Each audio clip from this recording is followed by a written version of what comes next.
Good evening. Welcome to the Canby City Council regular meeting for April 17th, 2013. If you will please stand for the Pledge of Allegiance and a moment of silence.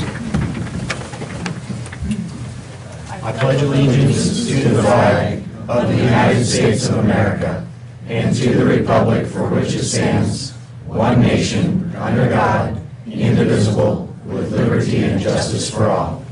Please stay standing for a moment of silence. I'd also like to take a moment and please have a moment of silence for those that were injured in Boston and what that city's going through. We had a couple of Canby residents that were there running in the marathon, and so I'll just pray for their safe return and for the people that were injured and their families as well.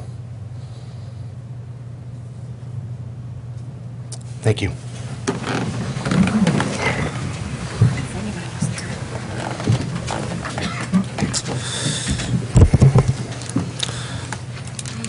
Mr. Ellis, communications this evening, sir. I have none, Mayor.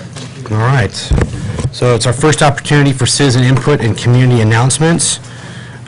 So usually, this is for non-agenda items. We have a section, there's a number of cards here for the library this evening, which is on the agenda tonight, so we will call those up after we have our conversation this evening on that. So if there is anybody that would like to come up and speak on a non-agenda item, and I have a card from Mr. Backstrom, if you'd like to come up and speak.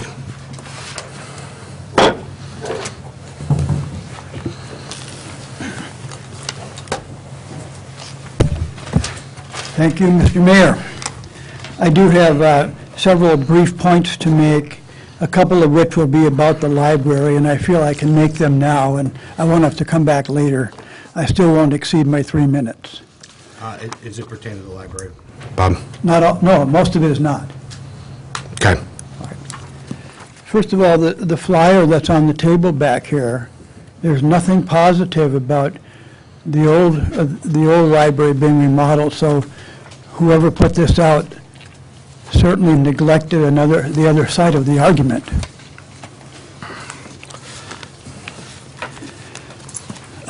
I've had some people in my neighborhood ask me some questions. They want to know how many people in Canby city government are on the urban renewal payroll. Do they have tenure? Is there a group of them? Do they have a union? Where do their salaries come from? Will the city have to pay off bonds as a result of those salaries? How much does the city have to repay each year as a result of those salaries? How much do these folks make, salary and benefits? When will we get to stop paying for those costs? Are those the type of costs that will go on, like some of the other projects? Is it true that the CAT facility will be moved to a potential piece of income property? Is there any city-owned property available that isn't so valuable? Could we locate CAT at a place that is less income potential? Is it true that the $1 million that the library group has promised to raise will lose $120,000 to pay off the fundraiser? Everyone at the meeting when it was voted to approve the library was touting the $1 million to offset the cost, yet what we're hearing is that the fundraiser's salary or fee to raise that money is going to come out of that $1 million. And that's just some confusion in the neighborhoods. I had a friend, and you guys have probably already thought of this, but a friend of mine recommended to me that I bring up, and I said, you go and do it. And he said, no, I won't be able to be there. But he recommended that a combination be made of the high school and the city library. Combine the facilities. Maybe the school staff would work 7:30 till 4 on weekdays, and the city staff could work from 4 till 9, 10 to 3 on Saturday and Sunday. This is late, but I wanted to share that because it did come from one of my neighbors. I see a lot of potential here and a lot of cost saving if something like this could be effected. And last is my statement. At the last urban renewal meeting, I wasn't surprised when a former city councilor had the gall to lecture you for having your own opinions and ideas. After all, that's the same guy who is responsible for a major part of the damage that you inherited and that you are now struggling to repair. Mr. Backstrom, let's just keep it to the issue at hand, please.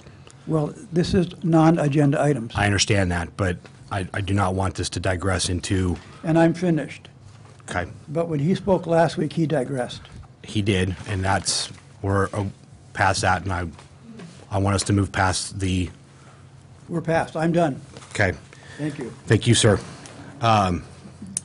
Greg, can I address some of those questions that Mr. Backstrom had? I don't know if that's customary to do or not. I just think that we've had a lot of those questions come up. Regarding your comments about CAT, and I think part of our conversation is potentially moving that towards looking at the Wilco location. It's right next to Wilco, that's Right. correct. We would be paying rent on that space, correct? That is correct. And that is a temporary location, providing in this current plan that we're dealing with?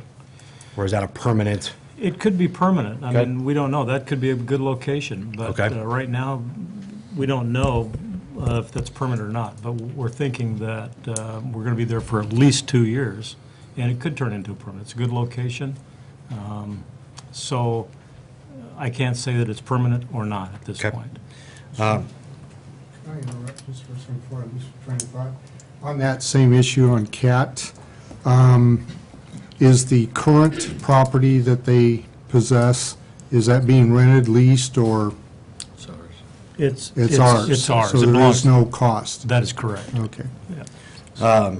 Regarding the library and school combos, I know that is a popular piece that is going on currently in a number of areas across the country. I do not know if that is a viable piece. Our superintendent, that would be a conversation, at another time other than tonight, I think, depending on what's discussed. I know that, like I said, I know that that's a popular piece going on. And regarding payroll, yes, there are portions of staff that come out of Urban Renewal District, the agency funding for payroll, because they do work on part of agency projects, and some of that funding does go to pay for that. That is under the purview of the agency's discretion, correct? Yeah, and that actually, if you go back to 1999 when this was formed, and it's not uncommon. In fact, you go to Oregon Revised Statute 457, and it says you can take administrative costs out of the Urban Renewal District to manage the Urban Renewal District. Okay. In terms of the fundraising piece, I believe that is correct. Some of the fundraising portion, or the person that we are working with, the agency is picking up a portion of that. I'm going to defer to Penny, but it's not 120,000, but there is a cost, Okay. absolutely. And is Right. Penny here? The cost is 37?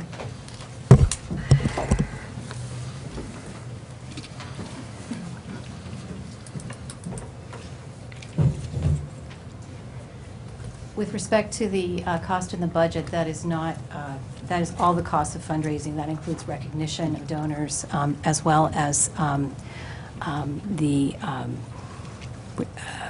compensation for the fundraising consultant we're working with, but that is not all compensation. Perfect. Is 120 the correct number?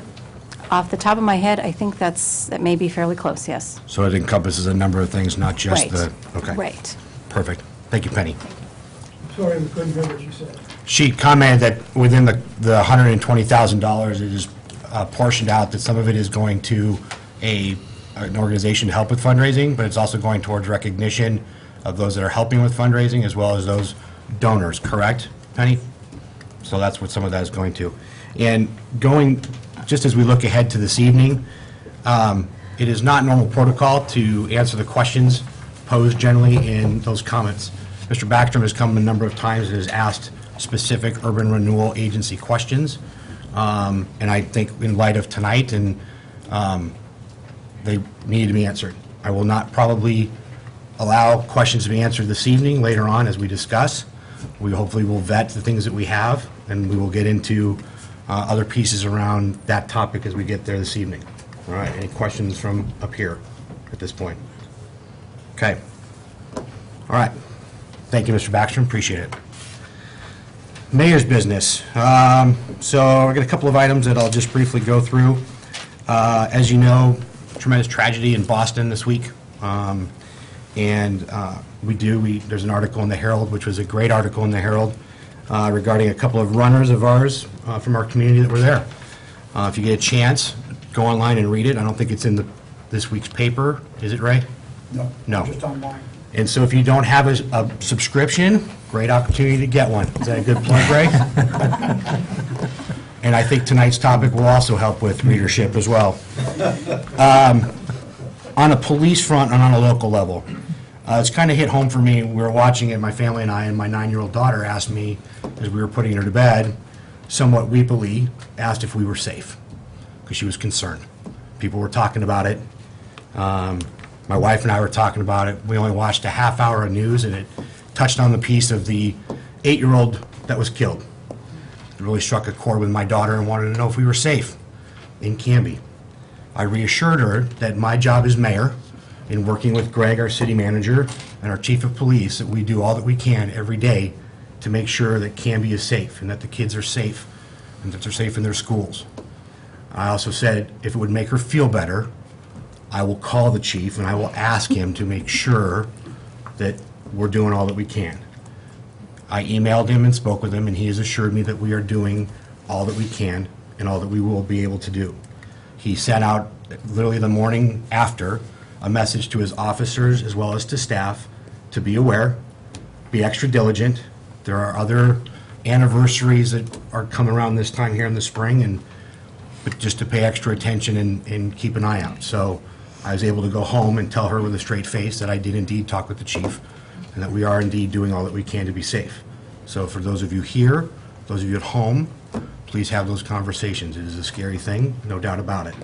And I'm sure as more things unfold over the days and weeks to come, and we hear more stories, it'll continue to touch home. And like we said, we had Canby residents. I had a cousin that was there. I think people know of or are connected to people that were there. So,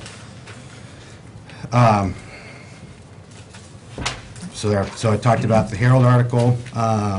We're currently in the middle of a sidewalk project on Manzanita at Southeast 4th and Southeast 5th, and that's going on until May 30th.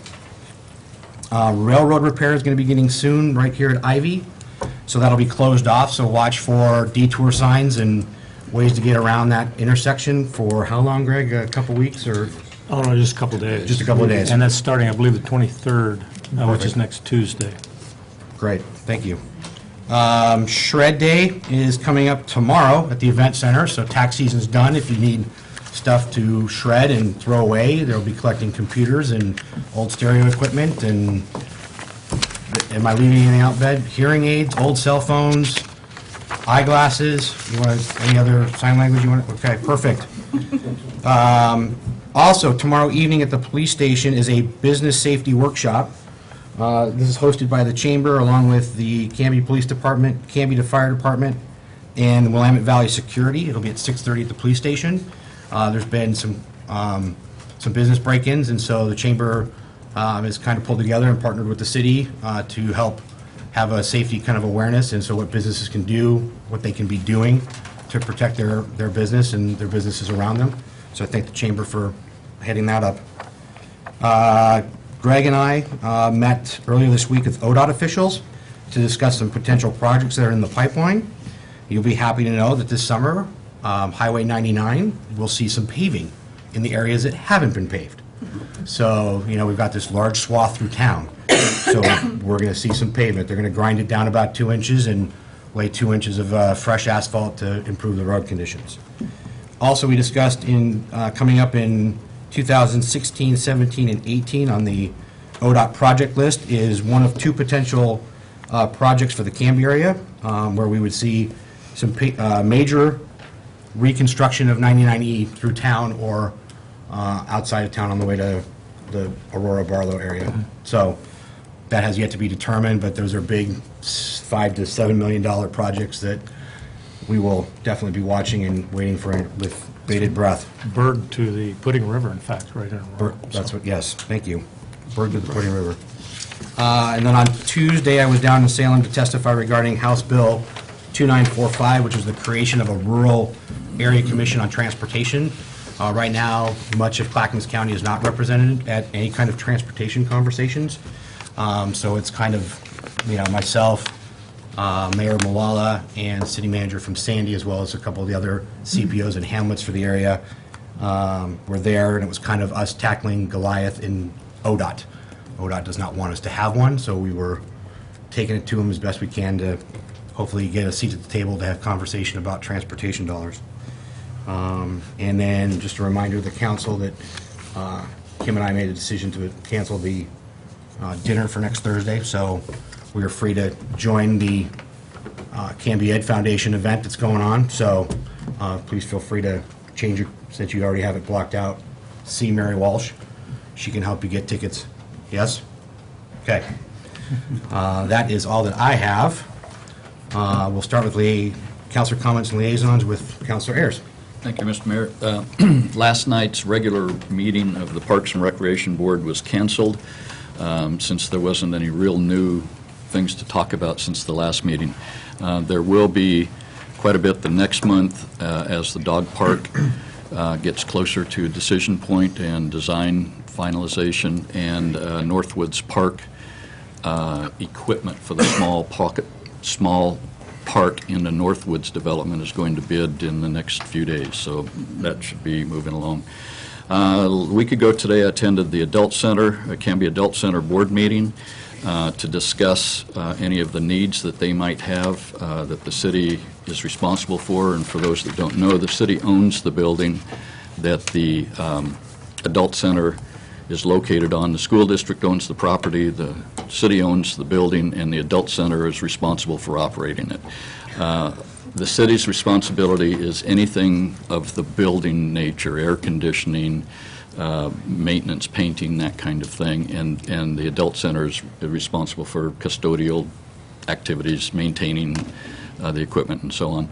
And the only request that they appear to be having for our budget consideration, which starts in another week or two, is their exit signs are not illuminated and are not meeting code. And so they'll be asking for exit sign updates to the building and asking us to look at the air conditioning systems. I think there's 7 HVAC systems that operate that building, and some of them are original and quite old, but those are hopefully fairly modest requests of the city.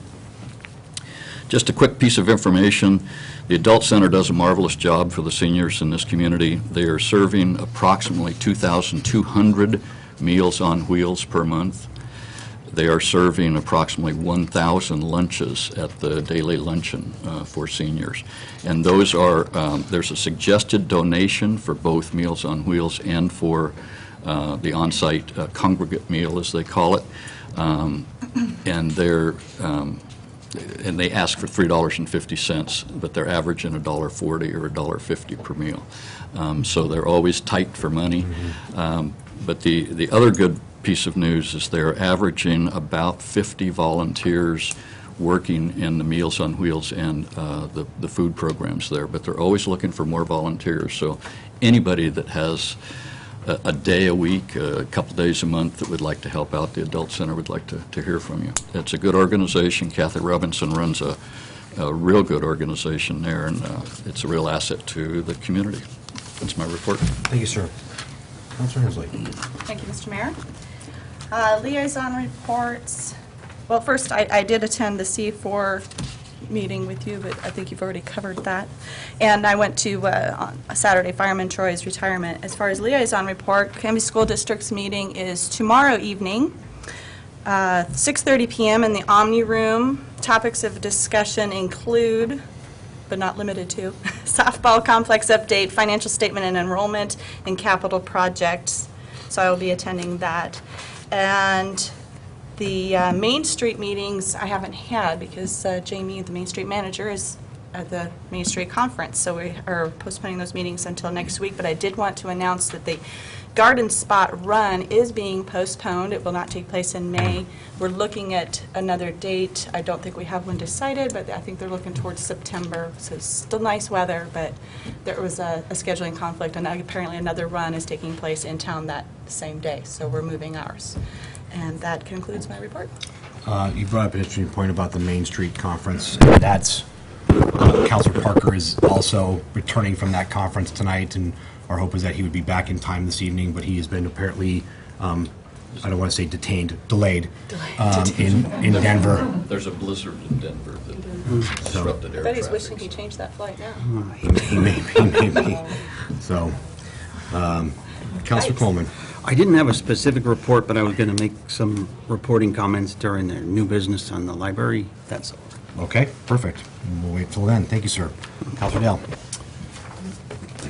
Likewise attended First Friday celebrations, had a great time downtown. Great to see lots of traffic, lots of parking spots filled up, lots of businesses.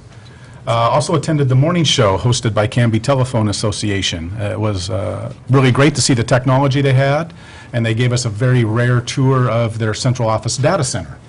So I was in my nerd happy place. You got to see where every single channel that you tune comes into on a rack full of gear, and how it all goes back out to our homes through fiber and copper. And the lights flicker and the fans hum. And it's noisy, and it's pretty amazing. I So wish I'd gone to watch the kid in the candy shop. I skipped it was worth it just to watch me. In fact, after the crowd left, I hung behind and monopolized a couple of Keith's people for another half hour. So, but my thanks to them. On the Canby utility front, if you drive by Knightsbridge Road down by the intersection with Barrow, you'll see lots of steel going up. The skyline's changing, and the control building is there, and things are progressing well. So looking forward to having that online later in the year. And that concludes. I was just saying, it's been a number of weeks that you've been able to, as you have said, geek out on technology here in the city between new substations and now Canby Telecom. Yes. Are you satisfied with your geek quota? It's bottomless. But I'm pretty happy No, about that's it. great. Councilor Ryder. Yes, Mr. Mayor, I attended the April 9th Library Board meeting, and the majority of the discussion there pertains to what's been ongoing with the City Council and URA meetings, and so I'll just leave it at that as we get on with the discussion tonight. Okay. Great. Thank you. Consent agenda. Mr. Mayor, I move to adopt the minutes of the April 3rd, 2013 City Council work session and regular meeting, and a change of ownership liquor license for 76 of Canby. Right. Motion has been made. Second. Thank you. Motion made by Councilor Dale, seconded by Councilor Ayers to approve the consent agenda, which include the adoption of the minutes of the April 3rd, 2013 City Council work session and regular meeting, and a change of ownership liquor license for 76 of Canby. Any discussion? All those in favor? Aye. See that passing 5-0 this evening. All right. With that, we have a public hearing this evening. Yes, we have a public hearing establishing fees and charges for the testing of industrial wastewater, and Darvin Trammell will present this topic. Great. And Mayor, could he have two of those timers instead of just one? He may need 6 minutes instead of 3. 2-hour presentation. I'd like to do. 6 minutes, oh, good. My name is Darvin Trammell. I'm the Environmental Services Manager for the City of Canby. And basically, this resolution is that we need to adopt the local limits. It's a technically based local limits. And basically, local limits are, I go out and see what the water quality standards are in the river, and I have to back calculate it through the treatment plant to determine how much of a pollutant load the city's wastewater treatment plant can take in. And then I have to equitably divide it amongst all the industrial users, and I have to come up with concentrations and limits in which I enforce upon industries such as Johnson Controls and stuff like that. And the reason I'm here today is because I did them in 2009 and submitted them to DEQ, and it was supposed to be a joint effort for public notification, and DEQ failed to do the public notification, and during an audit this year of the pretreatment program, they notified me that I would have to go back, and now I'm here doing the public notification. And if anyone's interested in a very dry and scientific geek book, I have created one for you all. And it's called Our Local Limits. So basically, the resolution is setting industrial waste discharge limits, defining normal wastewater pollutant concentrations, requiring industrial wastewater discharge permit fees and establishing the fees and charges for the testing of industrial wastewater. And then we're repealing resolution number 765. So if someone would, if there's questions? I have a question, Darvin. What's the limits and the statistics and things that you've given here? You are basically complying with the DEQ and the EPA rules. Correct. We have a mandated program in the city of Canby. There's only 22 or 24 cities in Oregon that have industrial pretreatment programs. And because we have a categorical industrial user such as Johnson Controls within the city limits under our jurisdiction, we have a mandated program. So that's what I do. I implement the program for the city of Canby. I am the industrial pretreatment coordinator also. But you're not devising rules and regulations that are over and above the EPA and the No. DEQs, so. No, it's a pretty much DEQ and following EPA the- requirement that I produce these local limits, and I have to do this and review them every 5 years. So you'll see me again in 5 years. Well, you're actually going to see me in 3 because I didn't get it, so, yeah. So we will be reviewing these in another 3 years, and I'll be bringing them back again. And if you want to look at the manual that I've written, please contact me, and I can send you a copy of it. And it's exciting stuff. I'm sure. For you. He's a biologist. He's the geek on that stuff. Yeah. so. I know. Okay. I'm good. I'll let Counselor Dale read it and report like he does on And I COSA. believe he has a question, so. I have to, it's got math in it. I mean, So, Don't ask me any math questions. differences that we see in the concentration limits now versus the previous resolution are because either EPA and DEQ have changed limits or the conditions in our own water have changed? There's several different factors that can change. One is how much industrial flow do we have coming in. If I have a large industry comes in, they eat up a certain percentage of the pie. Therefore, I have to equitably go back and recalculate them and be, equitable to all the other industries. Other things that are going to take place, if you're all aware, they changed the water quality standards recently in Oregon. And when they changed the water quality standards, an example would be they went from 0.17 milligrams per liter copper, and now it's 0.0017 milligrams per liter copper. There was a 100-fold change in our water quality standards. That's incredible. And it's related to fish consumption and all kinds of great biology, things like that. But, so the next time I do them, during the next permit renewal cycle, it will ratchet down those numbers. So the concentration levels coming in the next 5 years for industries are going to be a lot lower. And then again, that either we have to have it back calculate to the industry to have them remove more pollutants, or we have to invest in equipment at the treatment plant to remove those pollutants. And that's what I do in the background. You brought up the copper piece, in that DEQ meeting, that was the one, I remember a couple years ago, I think you and I talked and was in the paper about a huge, somewhat blowout over this topic in Eastern Oregon Yeah, there's- about water levels in this piece. Right. I mean, the water quality standards, if you've been paying attention to it at all in Oregon, are the lowest in the United States. And Most restrictive. most restricted.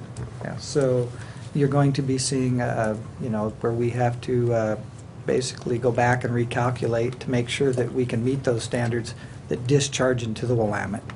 So. Darvin, what businesses in Canby, you mentioned Johnson Controls, are there other ones that we need to be working with and watching? Currently, we only have one categorical Okay. that's permitted. And we are looking at some others. We have some that, we do lots of inspections, but the industrial base relatively is pretty clean. Yeah. And so we have a few that we do monitor, and there's special requirements on Johnson Controls and stuff, so. And then you mentioned future DEQ and EPA items maybe down the road. Do we see anything coming up, maybe in the next change, it's going to be as dramatic of a change as this is going to be? Because this is pretty dramatic. Yeah, well, I don't see anything more on the water quality standards if it, in the next, I don't see how we could lower them any lower. We're 100 times lower than the national average. Yeah, but you're So- leaving the door open that there might be changes elsewhere. Believe me, I've been doing this for Oh, I know 15 you years, and DEQ and EPA are always open to new ideas. That was very well stated, sir. All right. Any other questions for staff at this point? Okay, well, I will open the public hearing on this. If there is anybody that is wishing to come up and say any comments for this fee and charge for the testing of industrial wastewater, we'll take that now. Okay, seeing none, anyone rushing to the front to speak out against charging for these things? All right, I will close the public hearing, and I will entertain, sorry, Kim, you want to move us into the next? Thank you, Darvin. Thank you. Thank you, Darren. I will yield to our city reporter. The next item we have is resolutions and ordinances. We have Resolution 1150, which Darvin introduced, setting industrial waste discharge limits, defining normal wastewater pollutant concentrations, requiring industrial wastewater discharge permit fees, establishing fees and charges for the testing of industrial wastewater, and repealing Resolution 765. Great, thank you. Mr. Mayor, I would move resolution number 1150, a resolution setting industrial waste discharge limits, defining normal wastewater pollutant concentrations, requiring industrial wastewater discharge permit fees, establishing fees and charges for the testing of industrial wastewater, and therefore repealing resolution number 765. Thank you, sir. Second. So, motion by Counselor Ayers, and seconded by Counselor Coleman, to approve Resolution 1150, the setting industrial waste discharge limits, defining normal wastewater pollutant concentrations, requiring industrial wastewater discharge permit fees, establishing fees and charges for the testing of industrial wastewater, and repealing Resolution 765. Any other discussion? All those in favor? Aye. Motion passes 5-0. Thank you. The next item we have is Resolution 1156. This is adopting an updated document entitled Policies and Operating Guidelines for the Canby City Council. We had a work session at the last City Council meeting and reviewed some updated language that was incorporated into this document, and this is just before you for formal adoption. Thank you, yes, and that was just changing up some language and making sure that we play nice with each other and we follow social media guidelines and all those other fun things that councilors and mayors and committees as well, can't leave them out, are to do as well. Thank you. Motion? Mr. Mayor, I'd like to make a motion that we pass Resolution 1156, adopting an updated document entitled Policies and Operating Guidelines for the Canby City Council. Second. Thank you, sir. So there's been a motion by Counselor Coleman, seconded by Counselor Ayers, to adopt Resolution 1156, adopting an updated document entitled Policies and Operating Guidelines for the Canby City Council. Second reading, so roll call vote, Kim? Or is this just a resolution? Okay. All those in favor? Aye. Thank you. Passes 5-0. The next item we have is Ordinance 1373. This is amending Canby Municipal Code, Chapter 9.48.050 regarding noise control exceptions and variances.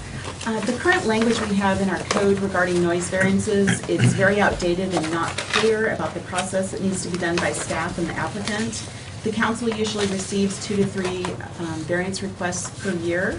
I spoke with the police chief and the planning director, and I developed an application in a more detailed process, and so that's what the updated code language does.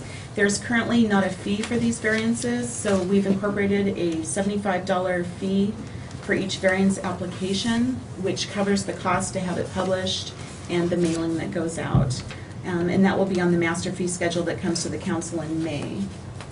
Kim, is there currently a fee? No, there's No. not. Okay. And it costs a little over $50 just to publish the notice. Okay. I just have one question. Counselor Ayers? Yeah, I've got a question on we have permit requirements for using Wake Park, for example, and that we typically waive those for nonprofits. Is this fee for nonprofits also if they ask for a variance? It would be, we waive all fees for nonprofits, so yeah. And we haven't had any noise variance for nonprofits. The ones that have just come before the council have been, Oh, like the rodeo Pardon? wild hair. Wild and- hair, Yeah. Okay, all right. And I also want to add, with the application, we did it so they could do, because the Wild Hair, they do several events in one summer, so they would put those all on one application, so there'd just be one fee. Perfect. Is That that answers my question. perfect? She read my mind. Thank you. I know that it's generally been Wild Hair or Sidewinder that has come and spoken to us about a noise variance. Are we reaching out to those others that may have come and just letting them know and Well, I working with had a them? phone call from someone, it was a private citizen regarding it, and that's where this started. We were going through the code, and it's just very unclear, so it's a little more detailed. No, it's very, I appreciate the detail and the cleanup job on this. When will this go into effect? 30 days from when it's adopted. Okay. So we'll do it, so June 1st, it looks like, or somewhere in there? Yeah, and the fee won't go into effect until the master fee schedule is adopted. Oh, okay. Perfect. All right, any other questions for staff on that one at all? Okay. I'll take a motion.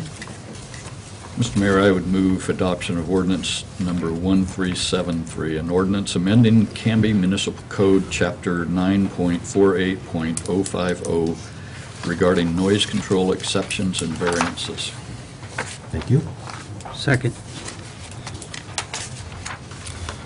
All right, so a motion's been made by Councilor Ayers, who's been busy this evening, seconded by Councilor Coleman, also busy this evening, to approve ordinance 1373, amending Canby Municipal Code, Chapter 9.4.050, regarding noise control exceptions and variances. All those in favor? Aye. Motion passes 5-0. Great, thank you, Kim. All right, so moving into new business this evening. An updated agenda. Yes, sir. Thank you. So the topic is the discussion regarding continuation of the current library project, allocating funds to other urban renewal district projects and different location design of project library. Before we begin, please. Thank you, sir. I want to lay some parameters, and Greg and Joe and Kim, please correct me if I'm wrong on any of the things I lay out here that is can or cannot do. Recently received a letter discussing this, is that change is hard, and it has been hard. It is for sure hard. You know, our new business conversation is called out on the agenda is about the library project. This is an important topic, and I did want all the counselors here this evening. Councilor Parker is returning, as I said, from the Main Street Conference in New Orleans and has been delayed. Staff and I tried to change to an earlier flight today, and we're not able to do that so that he could be here. The decision for this topic came on Friday at a meeting between myself and Greg and some staff members because this needs to stop digressing and we need to move forward. Staff expressed some concerns, which I'll address here in a second as well. A brief history, and Greg, if I leave anything out, or you guys, if I leave anything out, please let me know. So to catch everybody up, that may be in TV land that may be tuning in, it was decided in August 2012 to fund and complete a library project that would build a new library on 2nd Avenue, turn the previous Canby Police Department location into a parking lot. Current City Hall would become council chambers / mixed-use space, and convert the existing library into a new City Hall, totaling $10.2 million for this entire project. Am I correct on that so far? That is correct. Thank you. The library was going to raise $1 million. County has provided $1 million for capital improvements, and so the library itself was budgeted at $5.7 million. Is that correct? That is correct, out of the bonds. Out of the bonds, thank you, yes. Bonds were issued in December for this, along with refinancing older bond debt to better interest rates, as well as funding the Sequoia Bridge project. We held 3 community meetings in January and February to have input on the design, to provide community input on the design of the building and some of the layout. All of those meetings were very well attended. Questions were raised and have been raised about the project and the request for having more information about the bonds and urban renewal legal issues. Last Wednesday, we had our URA attorney, the bond underwriter, and bond attorney come and field questions about the bond that was issued. There was a few key things we learned in this process by everyone at the table, I think, from what I gathered with some conversation, that there was a few aha moments. So far, we have learned that we have spent over $300,000 on the project. Are we closer to 350? 350. 350? Yes. 350,000. And more is added monthly. Okay. That is correct. You didn't hear that, so. What's that? You didn't hear me shaking my head. Sorry, That is correct, sorry. I heard a rattle, but wasn't sure. The rocks moving. I met with Greg and staff on Friday morning to discuss what was to come still, and all agreed that conversation needs to be had right now so staff has direction, that there were no more hangups, and that all are on board. From a staff perspective, they are working hard toward the goal of planning and building a library, and expressed that their perception is that we are making an already challenging hurdles harder to overcome. Many are asking why this conversation continues, and the answer is that as information has come together on this project, namely the purchasing of property, it has changed the scope of the project and the conversation. We did not budget money for the purchase of land in this project. The money the amount of money needed to purchase some of the land proposed early on could be made up by doing some value engineering, so looking at the project and pulling things out to be able to purchase what we needed. Am I tracking correctly, sir? Yes. Okay. There are several up here that are of the opinion that the amount being discussed between the city and Canby Utility warrants more dialogue. The amount changes the conversation and already places us over budget before we even break ground. I agree with the request to bring in the professionals for more information if this indeed will move us forward. I also agree that the land acquisition needed and the amount proposed, which will not be discussed because of pending negotiations, so I cannot share, we will not share that amount, is an amount that changes the conversation. Tonight, this body as a council will discuss the options shared by our urban renewal attorney, and it is imperative we come together as one unit.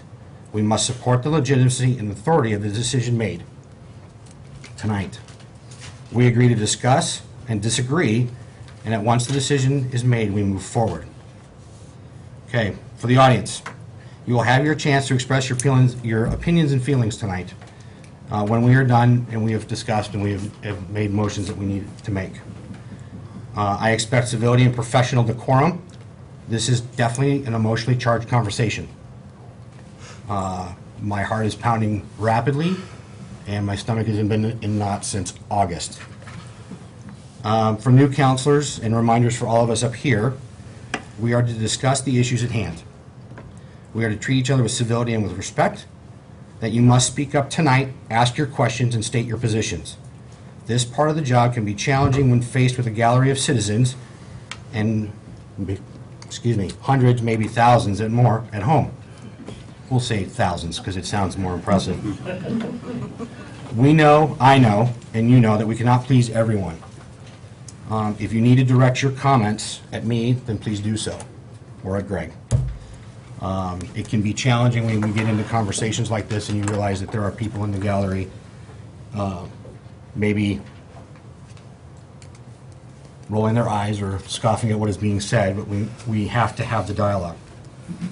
All of us, including everyone here at home and not at the dais, and Greg, if I'm not clarifying correctly, please do. We are making a decision tonight. I'm asking that happen, yes. Okay.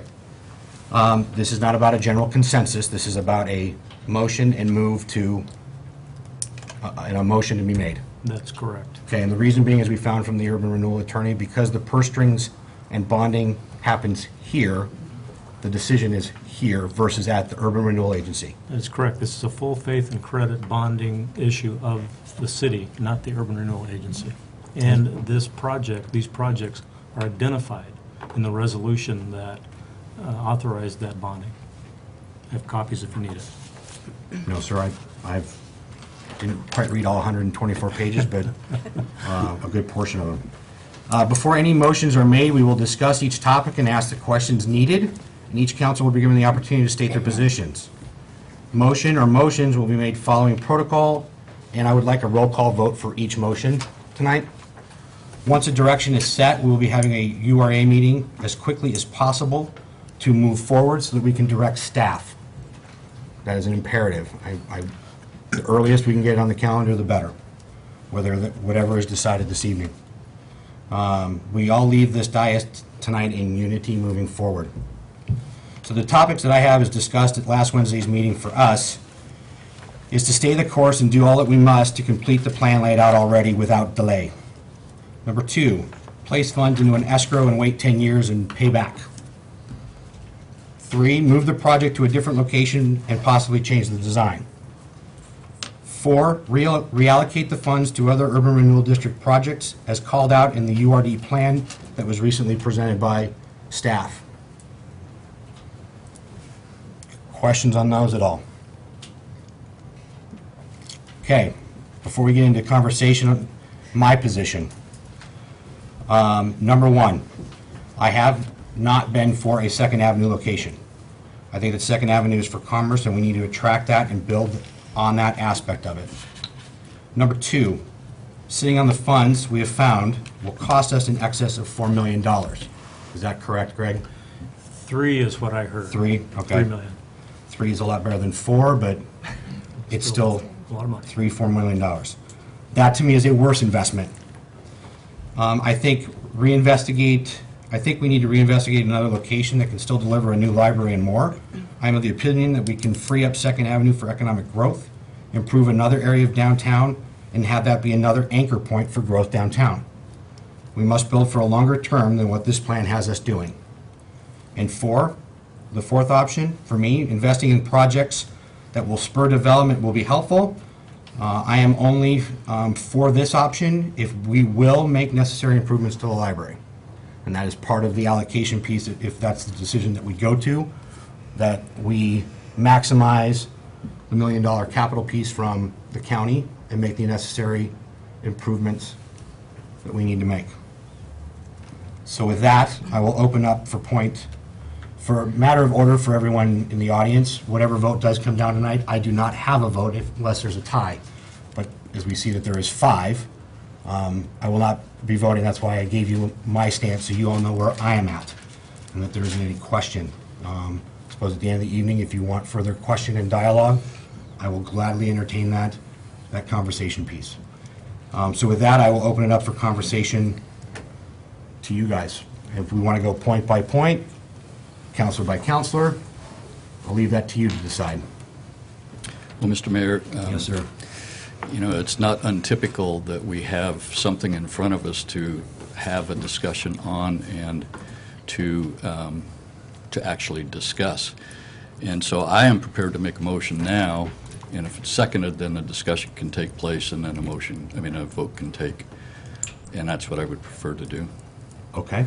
So, Mr. Mayor, I would move to reaffirm what we have already done to spend the bond proceeds to fund the projects as currently defined in bond documents.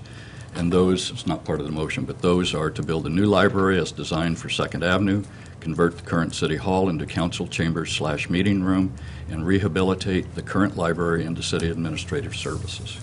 And I would second that motion. Here's the motion if you'd like to.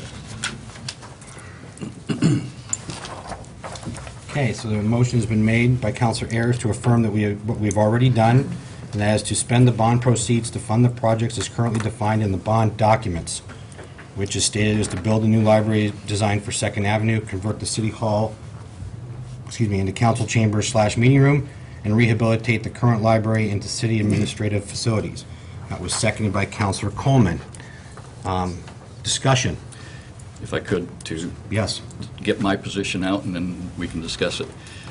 We originally had cited the library to go on First Avenue, on the other side of this block.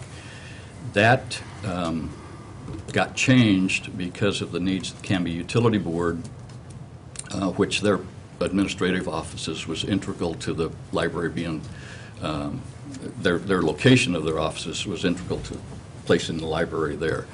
They informed us that they were willing to negotiate our acquisition of that, but they wouldn't be prepared to move for 8 to 10 years.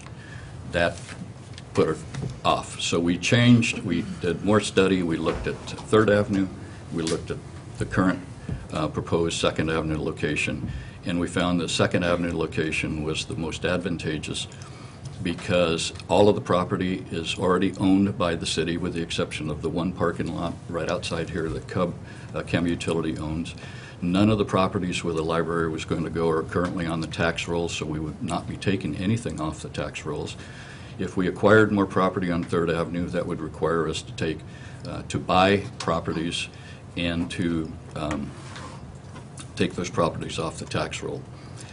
Currently, Canby Utility has indicated their willingness to sell their current location to the city and the parking lots on a mutually agreeable terms and not evacuation dates, but moving dates, to where they could establish a new location at some point in the future and move on. At which time, the city would then own all of the First Avenue properties, with the exception of where the Oliver Insurance Building is currently. At that time, it would be my suggestion that the city then sell those properties on the open market to a developer, a retail developer, whoever, and get those properties back on the tax rolls. I think that's the most economic solution. It gives us a new library, which is an anchor and a economic development motor for the downtown, serves a community need, and ultimately would put properties back on the tax roll for the community as a whole.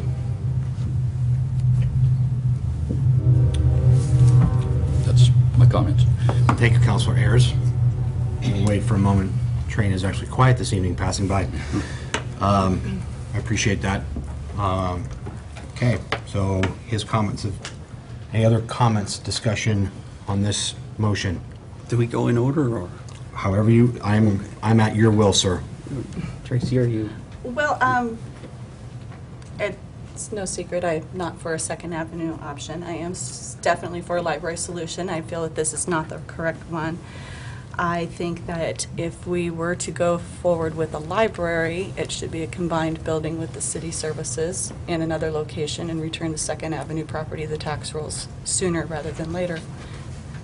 Spurring economic development is businesses paying the taxes, not a civic building. Can you speak up, please? The mic only works for the Yeah, the mic's for television. TV, I'm sorry. So the microphones at home are for at home. Sorry, we don't have amplification. That's the goal of New facility. new facility, is to have amplification in here. So let me put that point down under Ayers' belt. I meant to mention that. Appreciate everyone having some sense of humor this evening. We will do a better job of speaking up and swallowing the butterflies that may be in some of our throats this evening, because I have them. I'll just throw that out there again. Thank you. Councilor Hensley. Okay, I will repeat what I said, try to speak up a little louder. My thoughts were that if we were to move forward on a library, that it should not be on Second Avenue. It should be relocated, combined with the city services in another location, and the Second Avenue property returned to the tax rolls sooner rather than later, because I think the economic driver is businesses in the business district, not a civic building. That's all I have on this motion. Okay, thank you. I've got more for later. Councilor Coleman. Okay. I'd just like to share an experience I had. I've had my business here in Canby for about 5 years, and prior to that, I was in West Lynn, in the community of West Lynn, and in the year 2000, they embarked on a library expansion and remodel, and there was a lot of controversy in the community as to the expense and, you know, how much this was needed in the community, because especially in the community of West Lynn, the location is a very challenging one. It's kind of off the beaten path. It's kind of nestled in. But the project went forward really without any guarantees of what the outcome might be. And it's really been a tremendous asset to that community. Shortly after it was completed, a whole nother development went in there that really helped the community. And I would say that that is an excellent library to go visit, as to see, you know, what a really well-functioning modern library is like. When I came on board as a counselor, one of the things I learned in my training is we're supposed to honor the decisions made before us, because I hope that once I'm not a counselor, that someone's not undoing the things that we have chosen to do. You know, I may or may not have approved or supported this project. I'm a pretty conservative guy. I like to save money whenever possible. But I think relocating this project to Second Avenue, in my view, there's too many unknowns. There's no certainty as to whether those building owners are going to fall into line. You mean to Third Avenue? Third, yeah, excuse me. This particular investment in Second Avenue, while it may not be perfect, I think a library, a very effective library, is a very important part of the community. And I think as to the argument of this not being a good time, if you look at interest rates, this is a chart of 100 years' worth of interest rates. And they're currently financing rates for municipal bonds probably the cheapest it will be in our lifetime. And in addition to that, I think construction costs, you know, are very likely to increase in the future as well. And I think that my main focus with this is that if the city cannot reach an agreement with Canby Utility, then I think we should look at our other options. But if they are successful and they can work a deal, then I believe it should move forward, because I think that one of the most important things we can do as a council is to promote healthy growth in our community. And in the downtown, I think what we're trying to do is get people to come down here, get out of their car, see what we have. So we don't want to have more, you know, businesses where people are constantly coming and going, staying in their car. And so I think if we can reach an agreement with Cub, I would recommend we move forward, and I would recommend we put our emphasis on in building out our industrial park. Okay. Councilor Dale? Well, Mr. Mayor, it's an interesting time to be a counselor. I live with 3 women, and I liken it to when I ask them, where do you want to go to eat? I know I'm going to have 3 unhappy people in the end, and I know that no matter what we decide tonight, we're going to have unhappy people, lots of them. Some will be disappointed, some will be angry, everybody will be somewhat unhappy. People that I have talked to in my campaign will be unhappy with what I'm about to say. Others will be okay. But that's the nature of thing. The landscape kind of changes once you get up here. Last August when we voted, I voted against the implementation of the plan. I made statements. I'm very pro-library. I am. I credit much of my success in life, my early academic development, to the library. It was the place where I went to get my books, and I spent a lot of time in the nerd section, spent a lot of time in science fiction and adventure. I love libraries, but I was against that plan. I still am against the Second Avenue option. I feel like there are better locations than to take this most prime piece of real estate. As business leaders around the community have talked to me, that has been a consistent theme. The city needs to get off this block and not own more of it. I don't like that it's next to a major intersection. I don't think that's good for kids. I don't feel like the economic development potential in the future for this site is the best it could be. There are other locations where over coming decades, a new library can spur development. We're all talking about a Third Avenue option. I think that's a better one in terms of spurring development to the north into other blocks, whereas it's fairly contained here. I would like it closer to the park. I think there's always been, for as long as the library is where it is, a treasured synergy with the park. Having raised small kids here, having the library next to the park has been great. It's not just the free city potties, but it's the fun of taking kids back and forth from swings to books and books to swings and having a great afternoon with the family down here. So I do favor looking at another location. Many of my campaign supporters are not happy with that position. They would like me to take a different one, but I would like staff to be directed to look at another location in the options. I know full well the monetary challenges of that are formidable. But Canby is a town of backbone. We've never been afraid of a good challenge, and we will not get the library that we have drawn up right now. That's a given. That won't happen in a combined city services and library scenario. But that's my position. The game changer for me, of course, is the very substantial investment it will take to acquire the property. That doesn't make it better.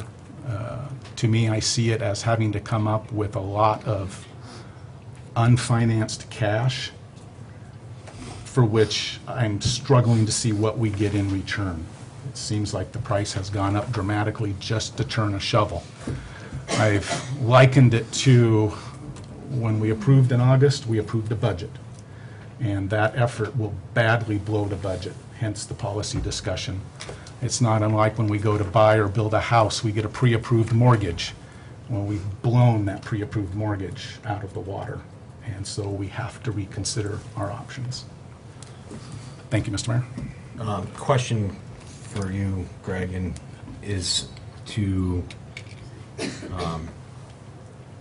when we talk about the acquiring of the Cub property, the money piece to that, I know that that's not been a piece of conversation yet that we have had, and I know that there has been, you've been looking at some options that could be presented to us to help make that purchase happen. Is going out and doing another bond, is that an avenue to do? Is it coming from city funds? Is it, what does that look like for us and for the citizens as well? What are the options? I don't think bonding, well, it is an option, but that wouldn't be my first, that wouldn't be what I would suggest to the council if we went that direction. One of the things that you saw last couple weeks was we did a bid on the Sequoia Parkway extension that came in